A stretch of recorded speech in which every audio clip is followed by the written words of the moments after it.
Die ist explodiert. Ich wusste gar nicht, dass sowas möglich ist. Ja, das passiert vielen Anfängern. Die wissen nämlich noch nicht genau, worauf man achten muss. Eine falsche Kombination und boom!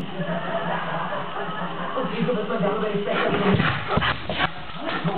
Ist doch klar, wenn mehr Menschen davon wüssten, würde ja keiner mehr Sex haben wollen. Und dann würde die ganze Spezies aussterben. Das passiert ja auch mir sowas nicht. Euch passiert schon nicht. Das ist nur einer mit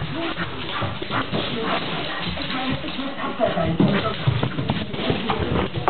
Ich werde mit ihrer Tochter, wenn es mein Tod bedeutet, haben dürfen.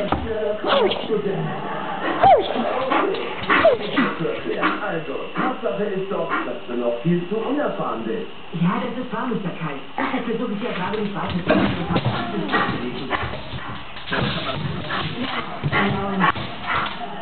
Der Sternenmann. Aber das ist doch rein physikalisch überhaupt nicht möglich. Ich weiß, das wird schwierig, aber wir machen hier beide drüber.